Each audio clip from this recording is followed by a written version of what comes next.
प्रिय विद्यार्थियों, आज के इस ई व्याख्यान में हम भारतीय संघ व्यवस्था के व्यवहारिक पक्ष का अध्ययन करेंगे। इससे पूर्व के व्याख्यान में हमने भारतीय संघ व्यवस्था के सिद्धांतिक पक्ष का अध्ययन किया था। आज उसी विषय को आगे बढ़ाते हुए व्यवहार में भारतीय संघवाद क्या है, उसके क्या पक्ष हैं, इसका क्या स्वरूप है, इन्हीं विविध पक्षों को हम समझने का प्रयास करेंगे।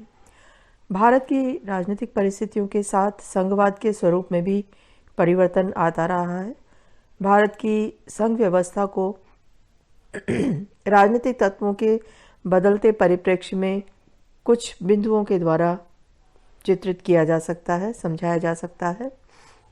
1950 से 1967 तक भारतीय संघ व्यवस्था केंद्रीकृत संघवाद के नाम से जानी जाती है। यह केंद्रीकृत संघवाद का युग कहा जा सकता है। 1950 से 1964 तक का भारतीय युग नेहरू युग कहलाता है। इस युग में केंद्र तथा राज्यों के संबंध मधुर बने रहे और उनमें उग्र मतभेद उभरकर सामने नहीं आए।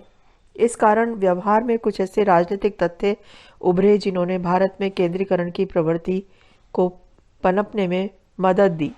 केंद्र में नेहरू पटेल जैसे नेता मौजूद थे। केंद्र तथा राज्यों में कांग्रेस का एक छत्र शासन था, अतः मतभेदों को दल के संगठन स्तर पर ही हल कर लिया जाता था।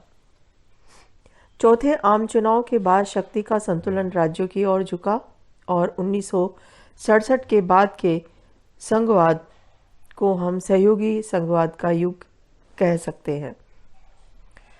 चौथे आम चुनाव के पश्चात कांग्रेस का एकमात्र शासन समाप्त हुआ। कांग्रेस दल के विभाजन के पश्चात लोकसभा में शासक दल अल्पमत में आ गया, जिससे केंद्रीय नेतृत्व को राज्यों की मांग के आगे झुकना पड़ा। 1967 के चुनावों के बाद संघ एवं राज्यों के पारस्परिक संवैधानिक संबंधों के विषय में मतभेद काफी उग्र रूप से उत्पन्न हुए। अधिकतर राज्यों में गैर कांग्रेसी दलों की सरकारें बनी। केंद्र और राज्यों के बीच विवादों के उपरांत भी सहयोग बना रहा और सहयोगी संघवाद के युग का आरंभ हुआ। सहयोगी संघवाद का प्रमुख लक्षण केंद्र और राज्यों की सरकारों की एक दूसरे पर निर्भरता है। सहयोगी संघवाद के पश्चात 1971 के लोकसभा चुनाव और 1972 के राज्य विधानसभा चुनाव तथा 1980 के लोकसभा चुनाव के बाद दो तथ्य उभरे। पहला, भारतीय राजनीति में श्रीमती गांधी और संजय गांधी ही सर्वमान्य नेता हैं तथा दूसरा, कांग्रेस दल ही जनता का नेतृत्व कर सकता है। अतः इस युग के संघवाद को एकात्मक संघवाद का युग कहा जाता है। इस युग में शक्ति का संतुलन केंद्र की ओर झुक गया। जिस तरह से संविधान में संशोधन किए गए, उससे तो प्रतीत होने लगा कि भारत एकात्मकता की और उन्मुख हो रहा है। छठे आम चुनावों के परिणाम के बाद भारतीय राजनीति में आमूलचूल परिवर्तन आया और इस युग के संघवाद को सौदेबाजी वाली संघ व्यवस्था के नाम से जाना जा सकता है। केंद्र में जनता पार्टी की सरकारें स्थापित हुई और राज्यों में विविध दलों की सरकारों की स्थापना हुई। उत्तर प्रदेश, बिहार, मध्य प्रदेश, उड़ीसा, दिल्ली, राजस्थान, हरियाणा एवं हिमाचल प्रदेश में जनता पार्टी सत्ता में आई। पंजाब में जनता व अकाली दल, बंगाल में जनता सरकार एक दुर्बल सरकार थी क्योंकि यह विभिन्न घटकों से बनी एक गठबंधन सरकार के समान थी। अतः राज्यों की सरकारों ने सौदेबाजी करने का प्रयत्न किया। तभी से भारत में संघ व्यवस्था का सौदेबाजी वाले प्रतिमान ही कार्यरत है। तो ये भारतीय संघ व्यवस्था के व्यवहारिक पक्ष को हमने बताने का प्रयास किया है और इस व्यवहारिक पक्ष में प्रारंभिक युग केंद्रीकृत संघवाद का रहा। उसके पश्चात सहयोगी संघवाद का युग आता है।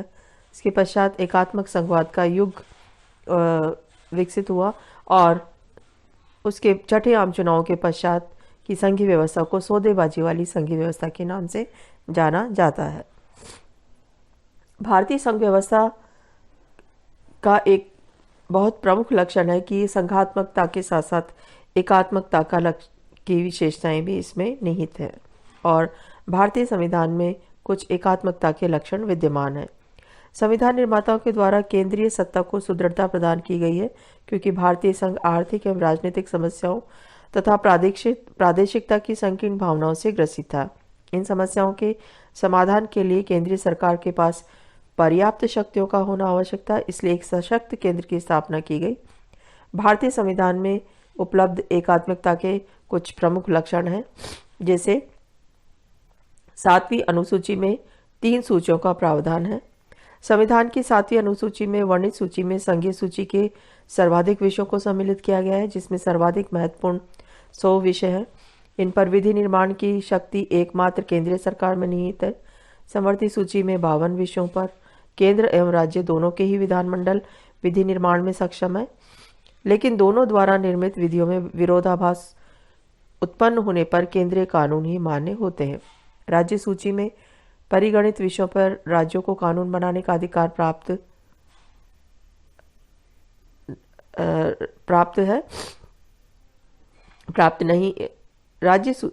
राज्य सूची में परिगणित विषयों पर राज्यों को कानून बनाने का एकाधिकार प्राप्त नहीं है।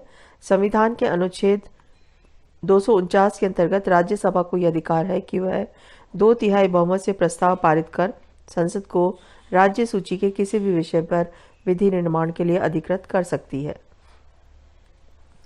एक तरफ जब कभी केंद्र सरकार के द्वारा अनुच्छेद 352 व 356 के अंतर्गत आपातकाल की उद्घोषणा की जाती है, तो संविधान का स्वरूप संघात्मकता से एकात्मकता में परिवर्तित हो जाता है तथा राज्यों की संपूर्ण शक्तियां केंद्र में निहित हो जाती है। तो भारतीय संविधान में दूसरा जो महत्वपूर्ण लक्षण है एकात्मकता का, वह है कि विशेष उपबंध संविधान में किए गए हैं और उसी के तहत आपातकाल की उद्घोषणा की व्यवस्था की गई है। आपातकाल के प्रावधानों के साथ ही संदर्भ में यह व्यवस्था है कि यहाँ संघात्मकता से एकात्मक व्यवस्था में स्वरूप परिवर्तित हो जाता है तथा राज्यों की संपूर्ण शक्तियां केंद्र में निहित हो जाती है। वहीं दूसरी तरफ राज्य का सर्वोच्च पदाधिकारी राज्यपाल होता है, जो राज्य विधानसभा को भंग कर सकता है तथा मंत्रिमंडल को बर्खास्त कर सकता है। केंद्र सरकार राज्यपाल के माध्यम से राज्यों पर अपना आधिपत्य सुरक्षित रखती है। केंद्र के द्वारा राज्य की सीमाओं व नाम आदि में भी जब चाहे परिवर्तन किया जा सकता है। इस प्रकार से यह सिद्ध होता है कि राज्य की संरचना कितनी अशक्त है जब उनका संपूर्ण अस्तित्व ही केंद्र सरकार पर निहित है। इसी तरह एकात्मकता के लक्षणों में मुख्य विशेषता यह है कि एकल संविधान का प्रावधान किया गया है। सामान्यतः एक संघ में राज्य को केंद्र से हटकर अपना संविधान बनाने का अधिकार होता है। भारत में इससे इतर राज्यों को ऐसी कोई शक्ति नहीं दी गई है। भारतीय संविधान सिर्फ केंद्र का ही नहीं, राज्यों का भी है। राज्य एवं केंद्र दोनों को इसी एक ढांचे का पालन अनिवार्य है। एकल संविधान के साथ ही एकल नागरिकता की व्यवस्था की गई है। दोहरी व्यवस्था के बावजूद भारत का संविधान कनाडा की तरह एकल नागरिकता की व्यवस्था को अपनाता है। यहाँ केवल भारतीय नागरिकता है, कोई अन्य पृथक राज्य की नागरिकता नहीं है। अन्य संघीय व्यवस्था वाले देशों जैसे अमेरिका, स्विट्जरलैंड और ऑस्ट्रेलिया में दोहरी नागरिकता का प्रावधान है, जैसा कि भारत में नहीं है। इसके साथ ही प्रशासनिक स्तर पर अखिल भारतीय सेवाओं की स्थापना की गई है। यह भी एकात्मकता का प्रमुख लक्षण है। अमेरिका में संघीय सरकार एवं राज्य सरकारों की अपनी लोक सेवाएं हैं। भारत में भी केंद्र एवं राज्यों की पृथक लोक सेवाएं हैं, लेकिन इसके अतिरिक्त अखिल भारतीय सेवाएं केंद्र एवं राज्य दोनों के लिए है। केंद्र के द्वारा इन सेवाओं के सदस्यों का चयन किया जाता है एवं उन्हें प्रशिक्षण दिया जाता है। उन पर केंद्र का पूर्ण रूप से नियंत्रण होता है। अतः ये सेवाएं संविधान के अंतर्गत संघीय सिद्धांत का उल्लंघन करती हैं। इसी के साथ एकीकृत निर्वाचन मशीनरी की व्यवस्था की गई है। ये एकात्मकता का प्रमुख लक्षण है। चुनाव आयोग न केवल केंद्रीय चुनाव संपन्न करता है, बल्कि राज्य विधानमंडलों के चुनाव भी करता है, लेकिन इस इकाई की स्थापना राष्ट्रपति द्वारा होती है और राज्य इस मामले में कुछ नहीं कर सकते। इसके सदस्यों को भी इसी प्रकार हटाया जा सकता है। इसके विपरीत अमेरिका में संघ एवं राज्य दोनों के निर्वाचन के लिए अलग मशीनरी होती है। और एकात्मकता के लक्षणों में एक प्रमुख लक्षण है कि राज्य अनश्वर नहीं, अर्थात अन्य संघों के विपरीत भारत में राज्यों को क्षेत्रीय एकता का अधिकार नहीं है। संसद एक तरफा कार्रवाई द्वारा उनके क्षेत्र सीमाओं या राज्य के नाम को परिवर्तित कर सकती है और इसके लिए साधारण बहुमत की जरूरत होती है, न कि विशेष बहुमत की। इस तरह भारतीय संघ अनश्वर राज्यों का अनश्वर संघ है।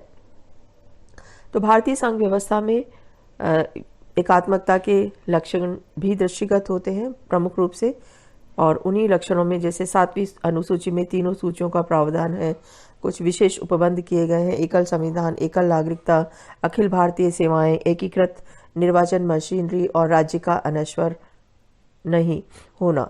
ये कुछ प्रमुख एकात्मक लक्षण हैं जो भारतीय संघ व्यवस्था के स्वरूप को व्यवहारिक रूप में दर्शाते हैं, और इसी कारण ये कहा जाता है कि भारतीय संघ व्यवस्था संघात्मकता के साथ साथ एकात्मकता का गुण लिए हुए है।